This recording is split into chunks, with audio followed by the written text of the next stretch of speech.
রমজান আমাদের সামনে, আর রমজান তাদের জন্য যাদের কলিজায় আখিরাত, যাদের কলিজায় কি, যাদের কলিজায় আখিরাত, যারা জাহান্নাম থেকে মুক্তি চায়, যারা জান্নাত পেতে চায়।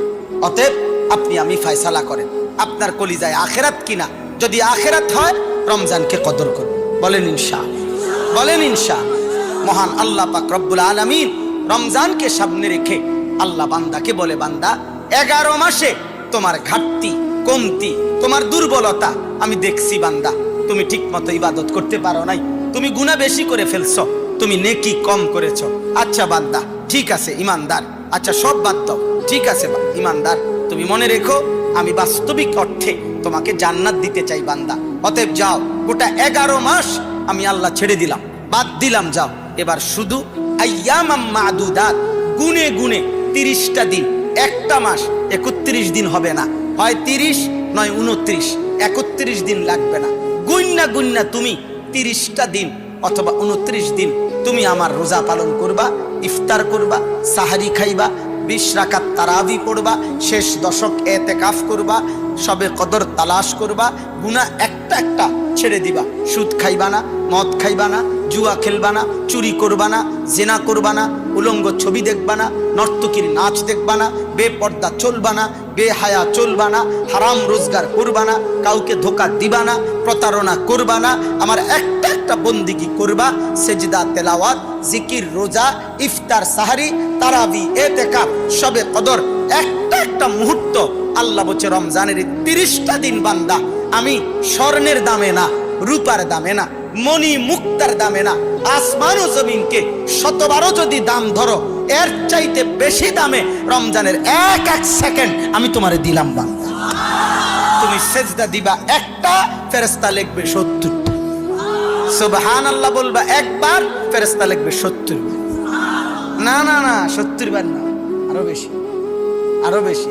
প্রত্যেকবার ফেরেশতা রমজানে 70 লেখার আগে আল্লাহর দিকে তাকায়। হাদিসের বক্তব্য, ফেরেশতা আল্লাহর দিকে তাকাইয়া বলে, আল্লাহ 70 লিখতাম নি ওনার লাইয়া। আল্লাহ বলে ওয়েট রাখো, চাইয়ালই তারে, তার তো কলজাটার ভিতরে আমার মহব্বত ভরা।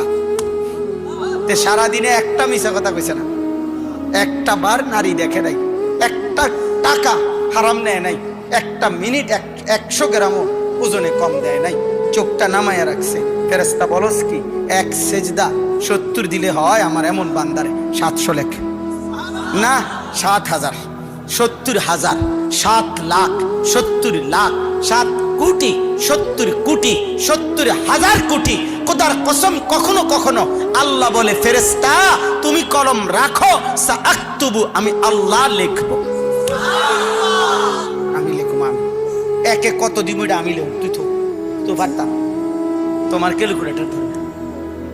এর নাম কি? এর নাম কি? তাহলে সোনার দামে না রূপার দামে না পৃথিবীর দামে? না, তার চাইতে কোটি গুণ বেশি। ইয়া আইয়ুহাল্লাযীনা আমানু কুতিবা আলাইকুমুস সিয়াম কামা কুতিবা আলাল্লাযীনা মিন ক্বাবলিকুম লাআল্লাকুম তাত্তাকুন। আল্লাহ বলে, বান্দা গোনা গোনা, আইয়ামাম মাদুদাত, গোনা 30 দিনে মুত্তাকি বানায় দেব, আর মুত্তাকি হলেই জান্নাতি। 29 দিনেই মুত্তাকি, 30 দিনেই। এই মুহূর্তে সারা পৃথিবীর ইমানদার মুসলমান, প্রকৃত মুসলমান যারা, সত্যিকার অর্থে যাদের জন্য, যাদের প্রত্যাশা আখেরাত, যারা দুনিয়ার জীবনে থেকে নিজেদের আখেরাত সাজাইতে চায়, জাহান্নাম থেকে বাঁচতে চায়, জান্নাত পেতে চায়, তাদের জন্য সবচেয়ে বেশি প্রত্যাশার আকাঙ্ক্ষিত একটি সময়, মৌসুম, মাস, মাহে রমজান। মাহে রমজান, এজন্য সারা পৃথিবীর ইমানদার এই মুহূর্তে অপেক্ষমান রমজানের জন্য। রমজান মানেই মোমেনের জন্য ভিন্ন কিছু, রমজান মানেই জান্নাত প্রত্যাশীর জন্য আলাদা কিছু, রমজান মানেই জাহান্নাম থেকে যে বাঁচতে চায় তার জন্য ভিন্ন কিছু।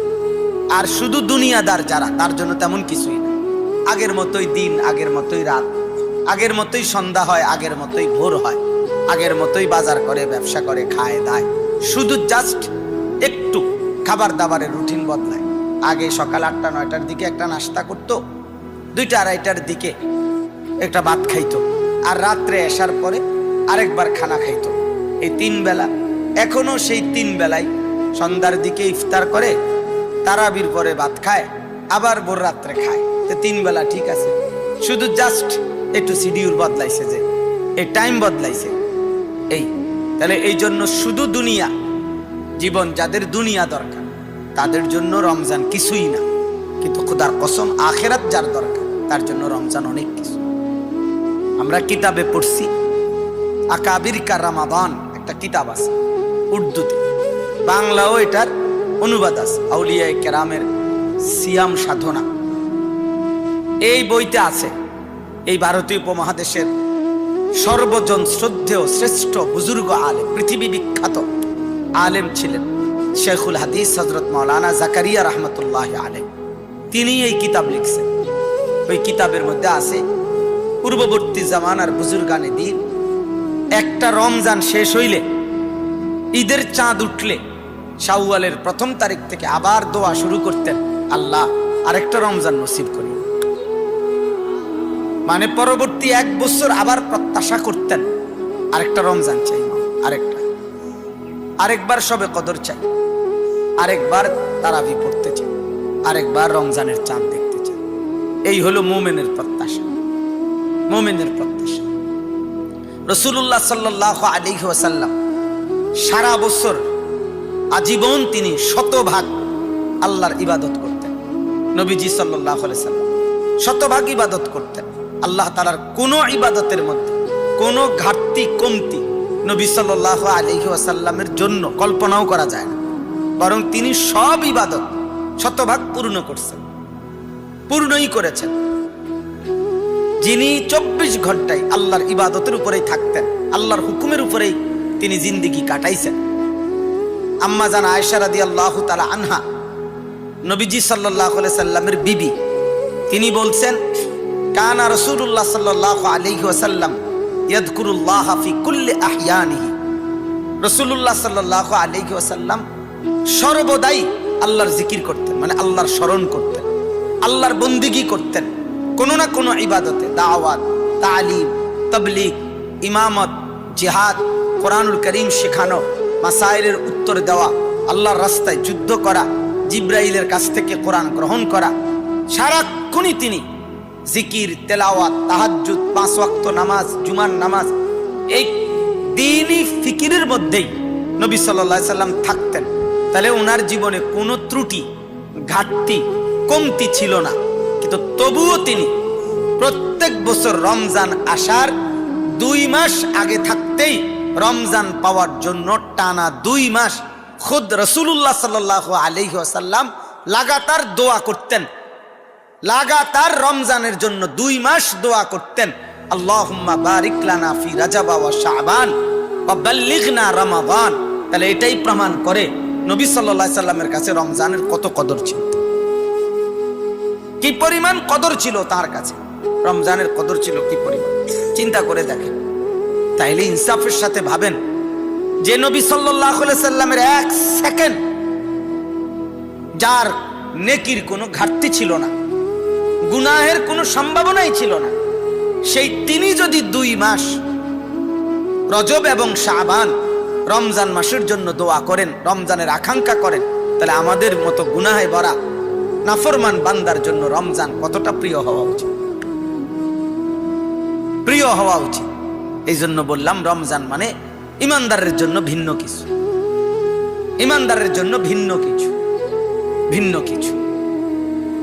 এই পৃথিবী বিখ্যাত একজন বুজুর্গ ছিলেন, আলেম ছিলেন, ইমাম মালিক রহমতুল্লাহ আলাইহি। 4 মাযহাবের একজন ইমাম, মালিকি মাযহাবের ইমাম, মদিনার ইমাম, মসজিদে নববীর ইমাম, ইমামু দারিল হিজরা, যিনি জগৎ বিখ্যাত মুজতাহিদ ছিলেন, পৃথিবী বিখ্যাত আলেম ছিলেন। সর্বপ্রথম হাদিসের সর্বাধিক বিশুদ্ধ কিতাব মুয়াত্তায়ে মালিকের রচয়িতা ছিলেন তিনি। এই ইমাম মালিক রহমতুল্লাহ আলাইহি, যিনি সারা বছর সারা পৃথিবী থেকে ওনার কাছে মদিনায়, উনি মদিনায় মসজিদে নববীতে তিনি হাদিস পড়াইতেন, ইমামত করতেন। সারা বছর সারা পৃথিবী থেকে তৎকালীন যুগে মুসলিম ছাত্ররা, তালেবে ইলমরা মদিনায় ওনার কাছে পড়তে যাইতো, হাদিস শিখতো, হাদিস পড়তো। এত ব্যস্ততম ছিলেন এবং এই পরিমাণ হাদিসের খেদমত তিনি করতেন। কিন্তু প্রত্যেক বছর যখন রমজান আসতো, কিতাবের মধ্যে স্পষ্ট ওনার জীবনীতে আছে, উনি টোটালি হাদিসের দর্শ বন্ধ করে দিয়ে সম্পূর্ণ একাকী, একান্ত, ইনফেরাদি ভাবে তিনি ইবাদত, তেলাওয়াত, জিকির, রমজানের বন্দিগিতে লেগে থাকতেন। বলতেন যে সব বন্ধ, সব বন্ধ, সব বন্ধ, শুধু রমজান, শুধু তেলাওয়াত, শুধু জিকির, শুধু বন্দি, শুধুই আখিরাত। এই মুহূর্তে দুনিয়া ভুলে যাই, ভুলে যাই। শেখুল হাদিস হযরত মাওলানা জাকারিয়া রহমতুল্লাহ আলাই, এই যার নাম বললাম, তিনি 60 বছর পর্যন্ত শুধু রাসূলুল্লাহ সাল্লাল্লাহু আলাইহি সাল্লামের হাদিস পড়াইছেন।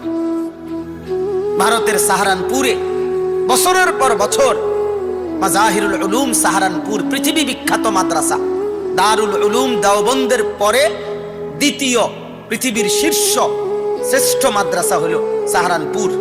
সেখানকার শেখুল হাদিস ছিলেন, হাদিস পড়াইতেন। এরপরে দিল্লির জামে মসজিদে তিনি হাদিস পড়াইতেন। মদিনার মসজিদে নববীতে প্রায় 11 বছরের মতো যিনি রাসূলুল্লাহ সাল্লাল্লাহু আলাইহি ওয়াসাল্লামের হাদিস পড়াইছেন। গোটা আফ্রিকা মহাদেশে মানুষদেরকে আল্লাহমুখী করার ক্ষেত্রে সবচেয়ে বেশি মেহনত আফ্রিকা মহাদেশে যিনি করেছিলেন।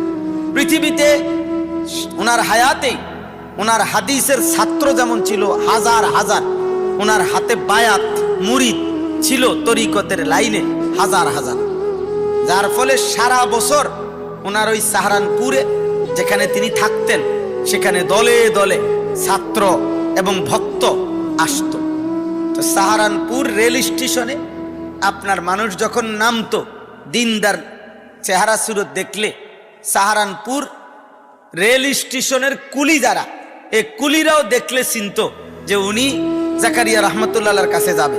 তো আইসাই বলতো, আপনি হযরত জাকারিয়া রহমতুল্লাহ খানকায় যাবেন তো?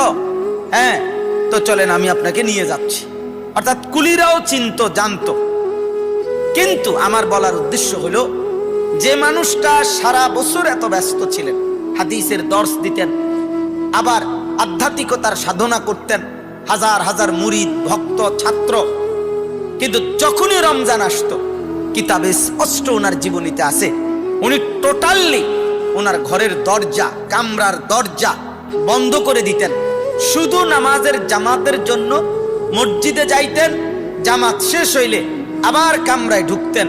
পুরা রমজান একাকী, গোটা পৃথিবী থেকে বিচ্ছিন্ন হয়ে জিকির, তেলাওয়াত, দোয়া, রমজানের ইবাদতের মধ্যে একাকী নিজেকে লাগায় রাখতেন।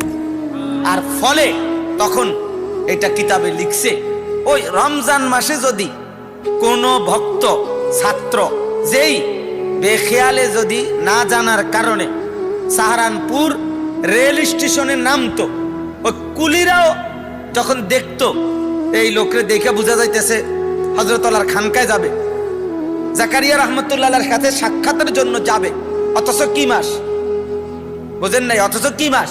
তো কুলিরা দেখলো, বুঝতো, তো কুলি আগাইয়া আসতো, জিজ্ঞাসা করতো, আপনি জাকারিয়া রহমতুল্লাহর খানকায় যাবেন?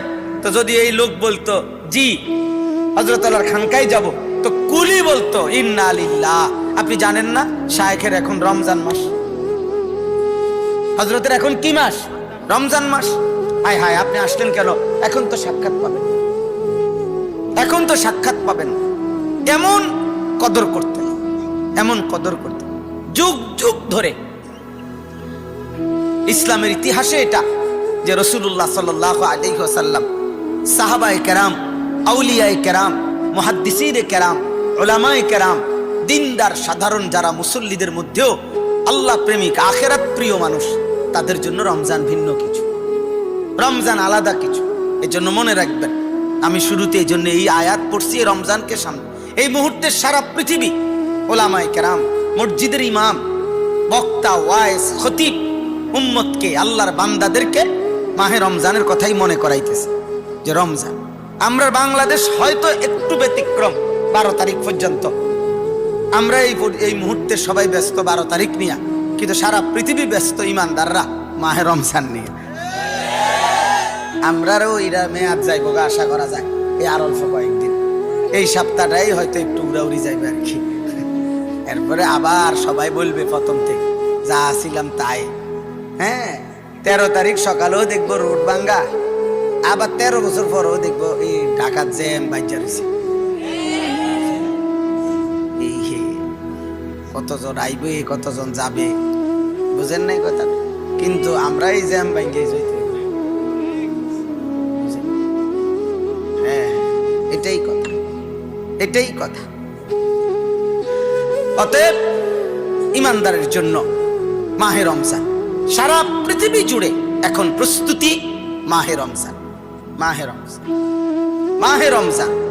আমার ভাই নওজোয়ান, বয়স্ক বাবা, পর্দার আড়ালের মা বোন, অনেক রাত হয়েছে, আমি খুব বেশি লম্বা করতে চাচ্ছি না, কিন্তু প্রথম কথা আমার এটা, আল্লাহ তাআলা কোরআনের মধ্যে মানুষের বিভিন্ন আইটেমের ভাগ আছে, এর মধ্যে দুনিয়া এবং আখিরাতের বিবেচনায় 2 ভাগ মানুষ। কিছু মানুষ আছে যাদের জিন্দেগির প্রত্যাশা একটাই, শুধু দুনিয়া, শুধু দুনিয়া। মা হিয়া ইল্লা হায়াতুনাদ দুনিয়া। কোরআনে আল্লাহ বলছে কাফের, বেঈমান, নাফরমান, পাপীদের কথা একটাই, জীবন মানে শুধুই দুনিয়া, আর কিছুই নয়। গোটা ইউরোপের কথা হলো জীবন মানেই দুনিয়া। আপনি খেয়াল করবেন, এখানে অনেক জেনারেল শিক্ষিত ভাইও আছেন, সবাই বুঝবেন এটা, যে সমস্ত ইউরোপের, পাশ্চাত্যের আধুনিকতা, এক কথায় সোজা বক্তব্য, আপনাদের জেনারেল শিক্ষার সমস্ত বই, সমস্ত পড়ালেখার একটাই আয়োজন, এ দুনিয়া কেমনে আরো আকর্ষণীয়, আরো লোভনীয়, আরো সুন্দর করে, আরো মজাদার, আরো আনন্দদায়ক, আরো দ্রুত গতিতে, আরো অত্যাধুনিক মেশিন, যন্ত্রপাতি, প্রযুক্তি, আধুনিকতা দিয়ে দুনিয়া কেমনে ভোগ করা যাবে, দুনিয়া দুনিয়া দুনিয়া দুনিয়া। আর আল্লাহর কসম, কোরআনুল কারীম এবং রাসূলুল্লাহ সাল্লাল্লাহু আলাইহি সাল্লামের সুন্নাহ, তার সবটা আয়োজন আখিরাত কেমনে সুন্দর হবে এইটা নিয়ে।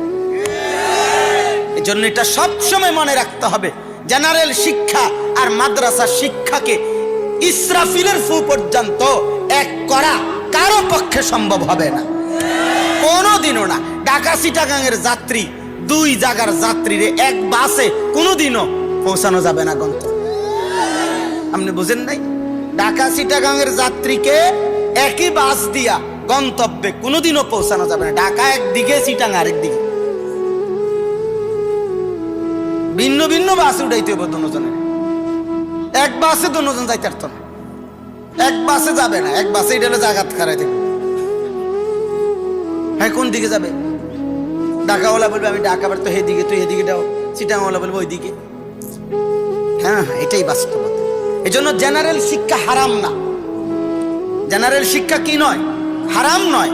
বাংলা, অঙ্ক, ইংরেজি, পদার্থ, জীববিজ্ঞান, রসায়ন বিজ্ঞান, উচ্চতর গণিত, তথ্য যোগাযোগ প্রযুক্তি, এর কোনোটাই হারাম না, এর কোনোটা নিষিদ্ধ করি না।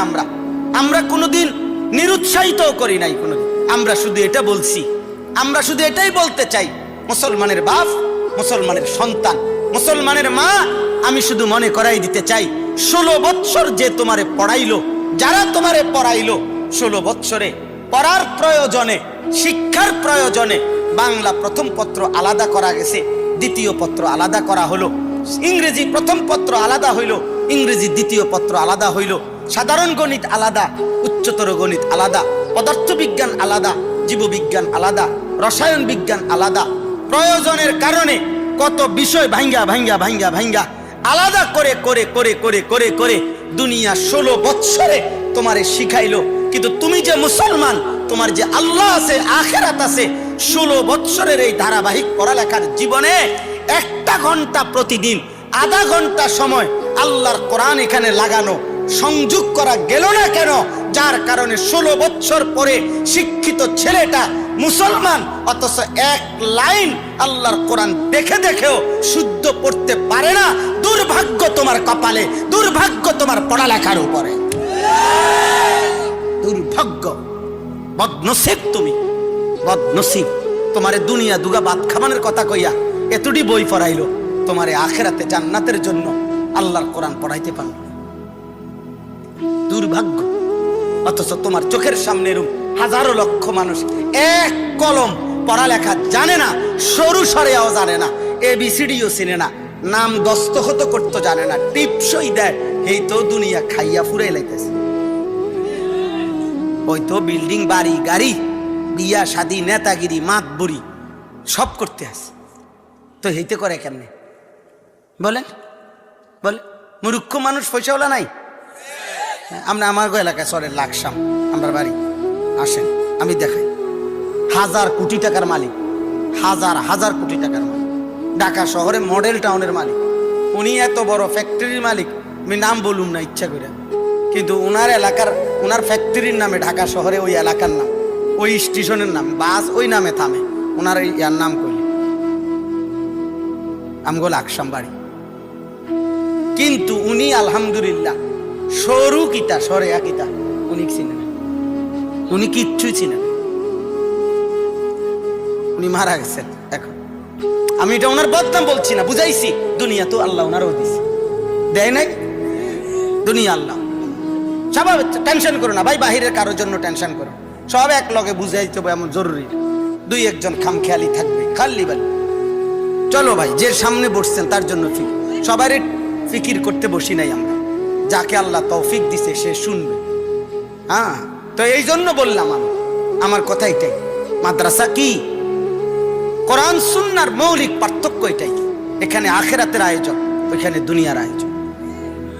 অথচ একজন ইমানদার হিসাবে তাকে এটা বলা উচিত ছিল। আল্লাহ তাআলা কোরআনুল কারীমে বলছেন, ওয়াবতাগি ফীমা আতাকাল্লাহুদ দারাল আখিরা।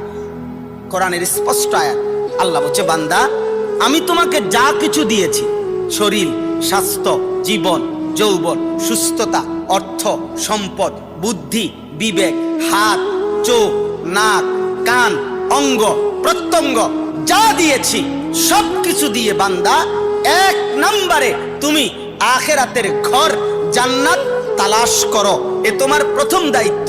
দ্বিতীয়, ওয়ালা তানসা নাসিবাকা মিনাদ দুনিয়া, তোমার দুনিয়ার প্রয়োজন তুমি ভুলে যেও না। আমি তোমার দুনিয়ার প্রয়োজন পূরণেরও অনুমতি দিলাম, তবে আগে আখিরাতে জান্নাতের ঘর বানাও, এরপরে দুনিয়ার প্রয়োজন ভুলে যেও না, দুনিয়ার প্রয়োজন পূরণ করো। তাহলে দুনিয়া অর্জন করা, খাওয়া, বাজার করা, ব্যবসা করা, উপার্জন করা, পড়ালেখা করা, জেনারেল শিক্ষা গ্রহণ করা ইসলাম নিষেধ করছে, আল্লাহর কোরআন নিষেধ করছে। তো তা পড়ালেখা আমাদের কোরআন শিখাইল না কা? আমরা তো বাংলা অঙ্ক ইংরেজি নিষেধ করি নাই, কথা বলেন না? আমাদের কওমি মাদ্রাসার মধ্যে বাংলা অঙ্ক ইংরেজি পড়ায় না? আমরা তো কওমি মাদ্রাসায় পড়ুয়া ছাত্র, আলহামদুলিল্লাহ কুমিল্লা ভিক্টোরিয়া কলেজ থেকে মাস্টার্স পাস করছি। সায়েন্স বিজ্ঞান বিভাগ থেকে এসএসসি দাখিল পরীক্ষায় 1998 সনে সমগ্র বাংলাদেশে ফার্স্ট হয়েছে, 1 নম্বর, আলহামদুলিল্লাহ। সার্টিফিকেট দেখতে চাইলে এই মৌলানা মফিজ সাহেবরে পাঠাবো, হেতে দেখে। হ্যাঁ হ্যাঁ, আমার বলার উদ্দেশ্য আমি এনে অহংকারের জন্য বুঝাইছি না, আমার কথাটা পড়ছি আমরাও, আমি তো নিষেধ বলি নাই। কিন্তু হায় মুসলমান, এই কথা কে বুঝাবে তাকে? কে বুঝাবে তাকে? তারে আখিরাত ভুলাই দিছে। তারে 16 বছরের ভিতরে এতগুলো পড়া পড়লো সে, কিন্তু দুর্ভাগ্য, বদনসিব, যার দেওয়া চোখ, সেই চোখে তার মালিকের কালাম একটা পৃষ্ঠা দেখে দেখে পড়তে পারে না। এমন চোখ না থাকলেই তো ভালো ছিল, এমন চোখের দরকার কি ছিল? যার দেওয়া জবান, যার দেওয়া জিহ্বা দিয়ে এত লক্ষ কথা বলে, সেই মালিকের দেওয়া জবানে মালিকের কালাম একটা পৃষ্ঠা দেখে দেখে পড়তে পারে না। এমন জিহ্বা তো না থাকলেই ভালো ছিল। এমন জবানের কি দরকার ছিল বাপ? কোরআনুল কারীমে আছে, আল্লাহ তাআলা আরে আল্লাহ জিজ্ঞেস করবেন, আলাম নাজআল লাহু আইনাইন ওয়া লিসানান ওয়া শাফাতাইন। আল্লাহ বলবে, বান্দা বলো না, আমি কি তোমাকে 2টা চোখ দেই নাই? ওয়া লিসানান ওয়া শাফাতাইন, আমি কি তোমাকে একটা জিহ্বা দেই নাই? আমি কি তোমাকে 2টা ঠোঁট দেই নাই? আমি দেই নাই? আলাম নাজআলিল আরদা মিহাদা, আমি কি পায়ের নিচের জমিন বিছায় দেই নাই? অল জিবালা আওতাদা, আমি কি পাহাড়গুলো তোমার জন্য পেরেগের মতো বসায় দেই নাই? ওয়া খালাকনাকুম আজওয়াজা, আমি কি তোমাদেরকে জোড়ায় জোড়ায় নারী পুরুষের সৃষ্টি করি নাই? ওয়া জাআলনা নাওমাকুম সুবাতা, আমি কি তোমাদের দুই চোখে ঘুম এনে দেই নাই? ওয়া জাআলনাল লাইলা লিবাসা, রাত্রিটাকে অন্ধকারের কালো চাদর দিয়ে আমি কি ঢেকে দেই নাই? ওয়া জাআলনান নাহারা মাআশা, একটি আলোকিত ফর্সা দিন আমি কি তোমাদের জন্য এনে দেই নাই? ওয়া জাআলনা সিরাজাম ওয়াহাজা, আমি কি তোমাদের জন্য একটি সূর্য জ্বালিয়ে দেই নাই? ওয়া বানাইনা ফাওকাকুম সাবআন শিদাদা, এটা আগের আয়াত, আমি কি মাথার উপরে 7টি আসমান বানাই নাই? ওয়া জাআলনা সিরাজাম ওয়াহাজা ওয়া আনজালনা মিনাল মুসিরাতি মাআন সাজ্জাজা, আমি আল্লাহ কি অজর ধারায় আসমান থেকে নামাতা, আমি কি জমিন থেকে তোমাদের জন্য ফুল ফসল খাদ্য খাবার উৎপন্ন করি নাই? আমার ভাই জওয়ান মুসলমানের কিশোর এখানে যারা বসে আছো, আব্বা তোমার একবার যদি বিবেক থাকে, আরে বেটা যদি মানুষের বাচ্চা হয়ে থাকো, যদি কোনো মুসলমান মার পবিত্র দুধ পান করে থাকো, তো আল্লাহ যদি জিজ্ঞেস করে বান্দা এত কিছু দিয়ে আসমান দিলাম, জমিন দিলাম, সূর্য দিলাম, চন্দ্র দিলাম, রাত্র দিলাম, দিন দিলাম, আলো দিলাম, অন্ধকার দিলাম, দুই চোখে ঘুম দিলাম, সকালে ঘুম থেকে জাগায় দিলাম, পাহাড় দিলাম, জমিন দিলাম, সবকিছুর বিনিময়ে আমি কি একটা সেজদা পাইলাম না? 5 ওয়াক্ত নামাজ চলে গেল, 24 ঘন্টা একটা সেজদা দিলি না নাফরমান?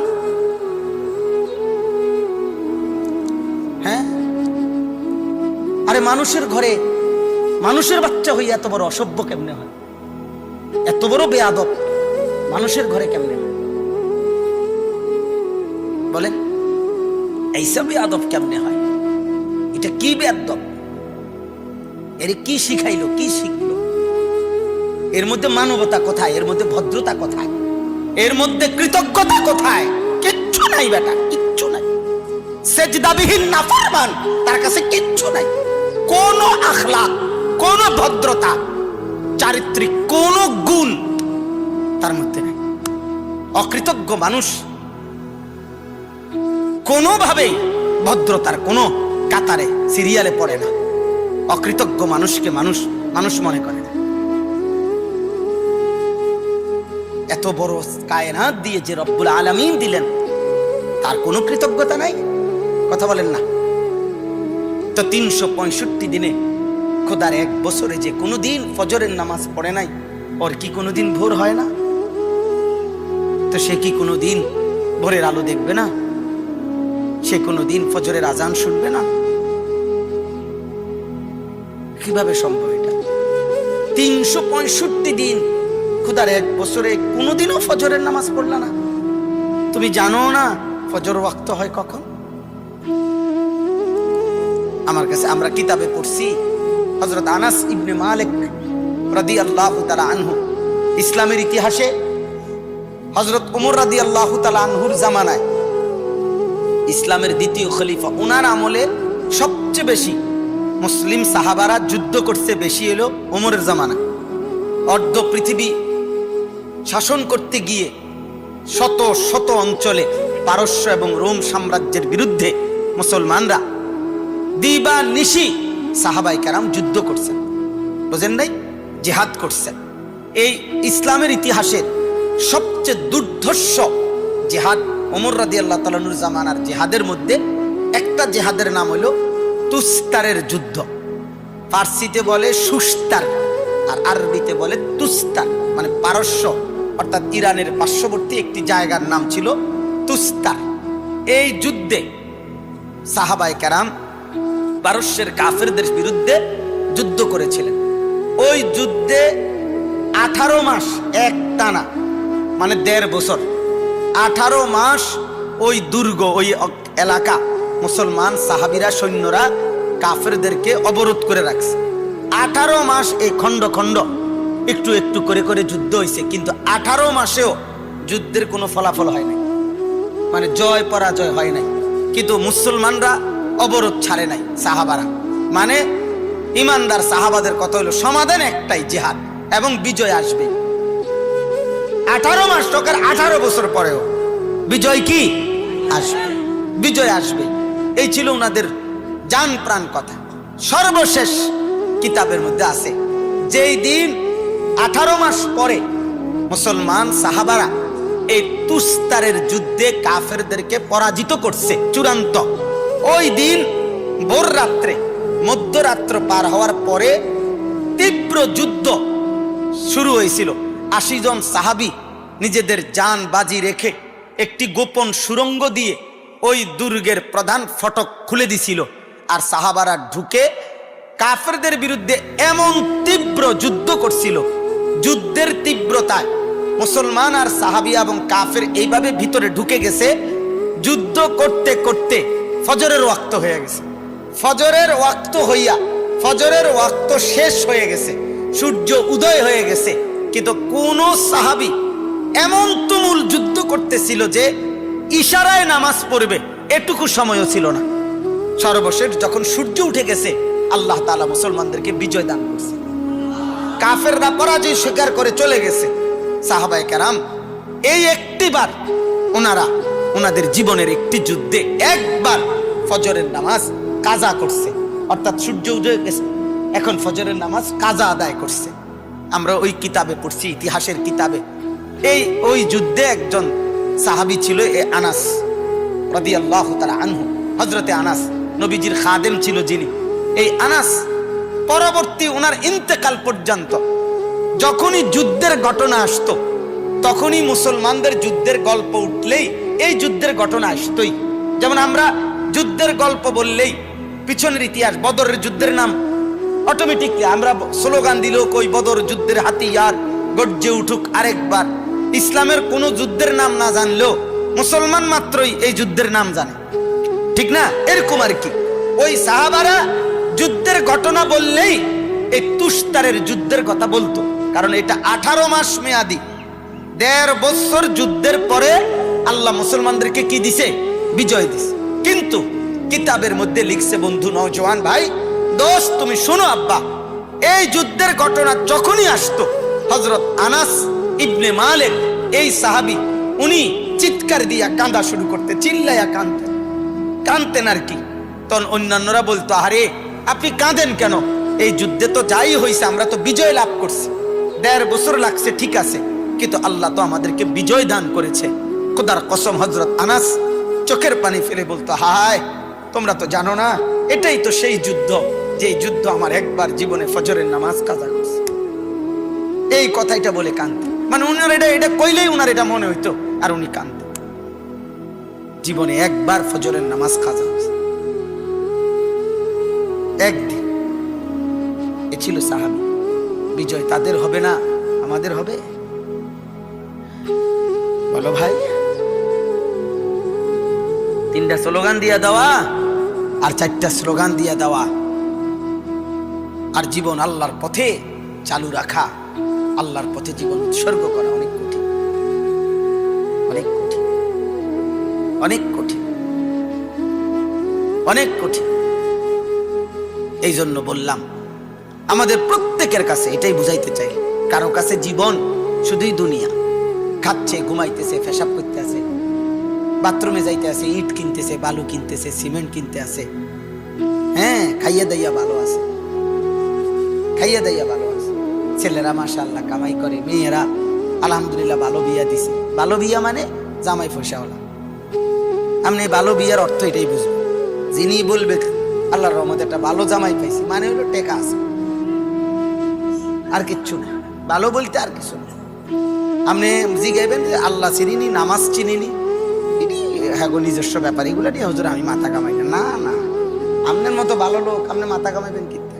আপনি তো চিনছেন বাতের থালা, আপনি চিনছেন বাতের থালা, বাত কতগুলা বুঝলেন? আপনি চিনছেন টাইলসওয়ালা বাথরুম, হ্যাঁ আপনি কত বড় নিয়ামত। আমার একজনে বলছে হুজুর দোয়া করবেন আল্লাহর রহমতে, ভিতরে বাথরুম দিছি, 2টা বাথরুম, বাথরুম দিও টাইলস, এমনি টানা দিয়া বলছে, বাথরুম গুলো টাইলস। আল্লাহ ওনারে কত বড় নিয়ামত দিছে যে উনি বাথরুমে পর্যন্ত টাইলস লাগাইছে। খুশি আলহামদুলিল্লাহ, উনি এখন বাথরুমে পেশাব করে। আল্লাহ পাক ওনারে কত বড় সৌভাগ্য দিছে। আল্লাহু আকবার। আল্লাহ আমনের পূর্বপুরুষ মাটিতে পেশাব করতো, আর আজ আপনি আল্লাহর দয়ায় বাথরুমে পেশাব করেন, আর টাইলসে টাইলসে আল্লাহ শুকর, আল্লাহ আমরা নাতি নাতনি বংশধর কিয়ামত পর্যন্ত বাথরুমে যেন টাইলস থাকে, দোয়া করে দিলাম। যা এগুলা শোনায় মানুষের, এগুলা বিল্ডিং এর হিসাব করে মানুষের দেখায় কেমন হয়েছে, দেখেন স্যার এটা সোফাটা কেমন হয়েছে। আচ্ছা, একটা কাঠ আমি নিজে দাঁড়ানোর থেকে কিনছি, বুঝলেন নাই? এমন বিবৃতি দিব এটা আপনার সাত ডালাই হুজুর একারে নিজে A to Z বসা ছিল, 3টা সুরকি, একটা সিমেন্ট, একটা বালু গইনা গইনা দিছে। সাবধান, আর লোক রাখছে, একজন লোক আলাদা রাখছে, তোর দায়িত্ব একটা সুরকি যদি কম হয় একবার বিল্ডিং লড়ে যাবে। দুনিয়া এমন নিখুঁত, এমন নিখুঁত, দুনিয়া এমন নিখুঁত, এমন বুঝা বুঝছে যে নাইজেরিয়া থেকে কাঠ আইডা ফার্নিচার বানাইছে, মালয়েশিয়া থেকে কাঠ আইডা ফার্নিচার বানাইছে। দুনিয়া এমন বুঝা বুঝলেন। আহা, আজকে 30 বছর 20 বছর আপনার স্ত্রী একদিনও পর্দা করে না, এটা আপনি বুঝলেন না কিছু? আপনার ঘরে আজকে 30 বছর ধরে রঙিন টেলিভিশনে প্রত্যেক দিন আপনার বিবি বাচ্চা নাতি নাতনি ডেইলি এক তালে এক রঙে এক ঢঙ্গে নর্তকী দেখে, টেলিভিশনে নাচ গান নাটক সিনেমা দেখে, দাদাও দেখে, নাতিও দেখে, মাও দেখে, জিও দেখে, বাফা দেখে, পুতেও দেখে, ছোট বাচ্চাও দেখে, 60 বছরের বুড়া মিয়াও দেখে, 40 বছরের বুঝের মানুষও দেখে, 6 বছরের বাচ্চাও দেখে, নাচানাচি করতেছে। এর চাইতে নির্লজ্জ বেহায়া মানুষ অন্য কেউ মানুষ হইতে পারে না। আপনার চোখে লজ্জা কম মিয়া, শরম কম মিয়া, হায়া কম বেটা। আপনি বুঝেন না এরা কি করে? এই নাচানাচি আর জিনা ব্যভিচার। আপনার 6 বছরের বাচ্চারা আপনি কি শিখাইতেছেন? আপনার 8 বছরের বাচ্চা নর্তকী দেখে কি শিখে? আপনি বুঝেন না? আপনি ঘোড়ার ঘাস কাটেন, আপনি সিরা খান বইয়া বইয়া, বন দিয়া সাদিয়া খান উদা। আস্তাগফিরুল্লাহ, আস্তাগফিরুল্লাহ। আমার কথা সাফ, আমি এই নিয়তে ওয়াজ করি যাতে শ্রোতা আয়োজকরে বলে যে এরুম ডাকাইতা হুজুর আজ জীবনে কবি না বেটা, কথা সিরিয়ালাইছে বেটা, যা আর বেটা হুজুর আরো কত ভালো হুজুর আছে। আপনি এরুম বুঝ করে কই, নাহলে বলেন আপনার আত্মসম্মান কি বলে? একটা 6 বছরের বাচ্চা নর্তকী দেখবে, এটা বিবেক? কথা বলেন না, এটা ইনসাফ? একটা 12 বছরের বাচ্চা 30 বছরের 25 বছরের ছেলে মেয়ে যুবক যুবতী নাচবে, জড়িয়ে ধরবে, এটা 6 বছরের বাচ্চা দেখবে? এটা আপনার আখলাক? এটা আপনার শিক্ষা? আপনি ভদ্রলোক? এটা ভদ্রতা মিয়া? আপনি শিক্ষিত মিয়া? এটা শিক্ষার কোন আইটেমে পড়ে? এটা ভদ্রতার কোন আইটেমে পড়ে? বলেন একটা লোক বলে। এই জন্য সব সময় বলি আমি মাদ্রাসাওয়ালাদেরকে, আল্লাহর কোরআন সুন্নাহ যারা পড়ে, আমাদের খানা কম হইতে পারে, আমাদের খানা 3 বেলায় মনে করেন আলুর বত্তা ডাল হইতে পারে, আমাদের ঘর ছোট্ট হইতে পারে, আমাদের ব্যবস্থাপনা কমতি হইতে পারে, কিন্তু আমগরে আখলাক শিখাইতে যায়েন না, ভদ্রতা শিখাইতে যায়েন না। ভদ্রতা ওলামাদের থেকে, আল্লাহর কোরআন রাসূলের জীবন থেকে ভদ্রতা শিখে নেন। বেঈমান থেকে ভদ্রতা শিখায়েন না, টেলিভিশন থেকে ভদ্রতা শিখায়েন। টেলিভিশন ওয়ালায় বলছে 2 বার ব্যারাস করতে, মুহাম্মদে আরবি সাল্লাল্লাহু আলাইহি সাল্লাম বলছে সারা দিনে যতবার আল্লাহ রাসূল সাল্লাল্লাহু আলাইহি সাল্লাম বলছে টয়লেট বাথরুমের প্রয়োজন, প্রতিবার ওযু করবার শুরুতে মিসওয়াক করতে। পরিচ্ছন্ন, পবিত্রতা, সৌন্দর্য এর মধ্যে এর জন্য সর্বোচ্চ গুরুত্বপূর্ণ ব্যবস্থাপনা, দিক নির্দেশনা আল্লাহ রাসূল সাল্লাল্লাহু আলাইহি সাল্লাম দিয়েছে। অতএব ইসলামকে কেউ কোনো কিছু ধার দেওয়ার দরকার নাই, তোমার দরকার হলে ইসলাম থেকে নিতে পারো, ইসলাম থেকে নিতে পারো। আমি সেদিনও একজনকে বলছি, কোন মিয়া মুসলমান পরিচয়ধারী আপনার কোন রাজনৈতিক নেতার কোন দলীয় কোন ইশতেহারের তো দরকার নাই। ইসলাম যার কলিজার ভিতরে, তার জীবনের ইশতেহার, তার রাজনীতির ইশতেহার, তার ভোটের ইশতেহার একটাই, ইসলাম, আল্লাহর কোরআন। সাফ কথা। আপনাদের ইশতেহার কি? ইশতেহার ইসলাম। আপনাদের ইশতেহার কি? ইশতেহার আল্লাহর কোরআন, আল্লাহর কোরআন। খ্রিস্টানের অধিকার এখানে রক্ষা কি হবে? হ্যাঁ, ইসলাম যা বলছে তা রক্ষা হবে। হিন্দুর অধিকার এখানে রক্ষা হবে কিনা? হ্যাঁ, ইসলাম যা বলছে তা অধিকার রক্ষা হবে। ছোট্ট বাচ্চাদের অধিকার রক্ষা হবে কিনা? ইসলাম যা বলছে তা অধিকার রক্ষা হবে। আপনি আগে ইসলামের প্রবর্তিত নারীর অধিকার, ইহুদিদের অধিকার, খ্রিস্টানদের অধিকার, বিধর্মীদের অধিকার, প্রতিবন্ধীদের অধিকার, মানুষের জান মালের নিরাপত্তা, মানুষের অপরাধ দমনে ইসলামের বিচার ব্যবস্থা, কোনটার মধ্যে জুলুম আছে, কোনটার মধ্যে অন্যায় আছে, কোনটার মধ্যে অযৌক্তিকতা আছে, কোনটার মধ্যে বেইনসাফি আছে, এটা আপনি প্রকাশ করেন, এটা আগে আপনি প্রমাণ করেন।